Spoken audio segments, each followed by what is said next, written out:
Ito ang pangarap ng maraming Pilipino tuwing Pasko, ang magka-snow sa Pilipinas.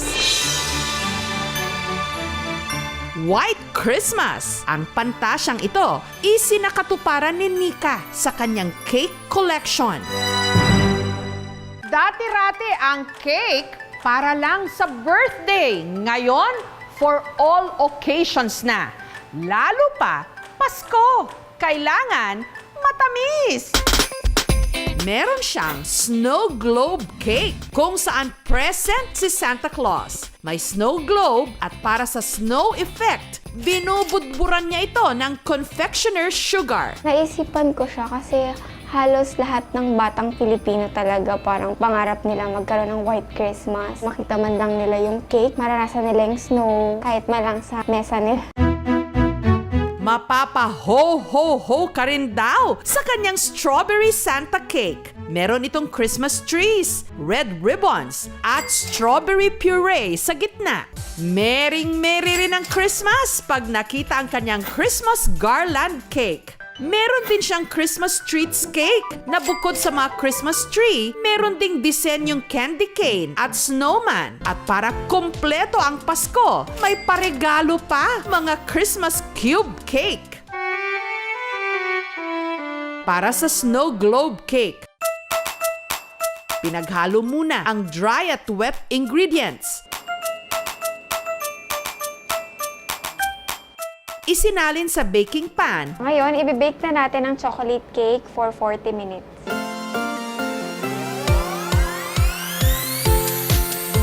Sunod naman niyang kinarir ang paggawa ng icing. Maliban sa mismong snow globe, ang kanyang cake toppers katulad ni Santa Claus, snowman at mga Christmas tree, lahat pwedeng kainin. Malinamnam siya, tsaka sigsik. Hindi nakakaumay. Construction Engineering Management ang natapos ni Nika. Malayo talaga siya kasi yung minimix ko dito, flour, dun sa construction talagang semento. Pero ang hobby raw talaga niya, pagbe-bake. May mga category kami bawat holiday, so naglalabas kami ng different designs. Mahigit 1 taon pa lang ang negosyo niya. Pero Biglang lumaki yung business ko. Kasi mag-isa ko lang as in, pinaikot ko yung pera ko. Proud na proud ako kasi kaya ko nang tulungan yung parents ko. dito naman sa Mandaue City sa Cebu, umaalingasaw ang durian. Courtesy of Catherine, ang binansagang Durian Queen sa Queen City of the South. Natatawa ako kasi tinatawag nila ako Durian Queen dito sa Cebu. Hindi naman ako kumakain ng durian. Si Catherine kasi ang utak sa likod ng famous Durianica o yung cake na ang gilid parang balat ng durian. Ang ibabaw naman, dilaw na parang laman at buto ng, syempre, durian. Pero icing lang pala ang mga ito. Ang cake mixture, hinaluan niya ng durian meat fresh from Davao. So you can really taste the durian in every bite. Talagang sinunod ko yung durian fruit. Pati yung kulay, pati yung buto, pati yung tinik-tinik na mga icing. We don't use sugar anymore sa icing namin kasi matamis na yung durian.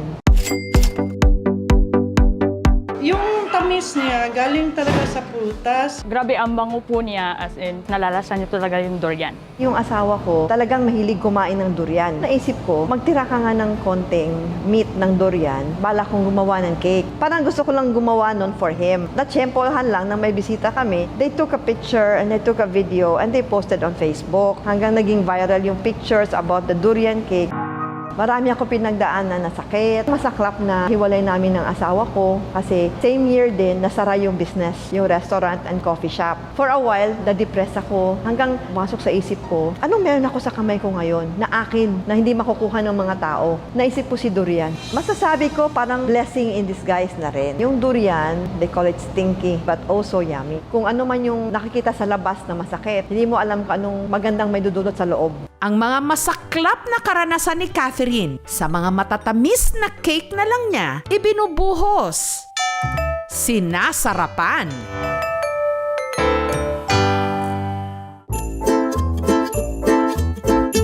Ang all all-time favorite namang original Filipino cake na bibingka. Ginawa ni Sydney na bibingka cheesecake.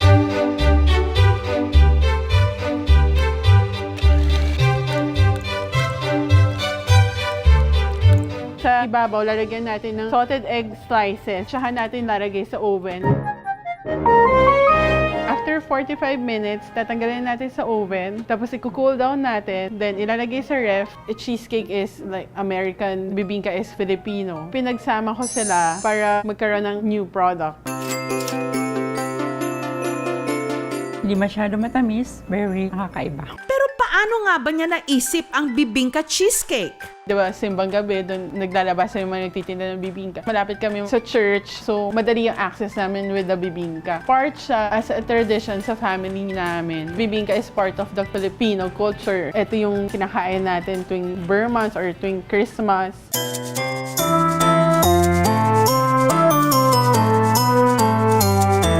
Naniniwala sila ng pagkain ng cake na matamis ay yung tinatawag din na pagkakaroon ng magandang samahan sa tahanan, nagdudulot ng ngiti sa ating mga labi.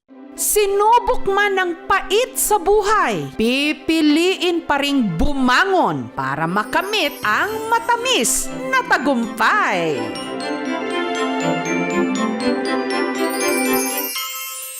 Thank you so much mga kapuso. Kung nagustuhan niyo po ang videong ito, subscribe na sa GMA Public Affairs YouTube channel. Don't forget to hit the bell button for our latest updates.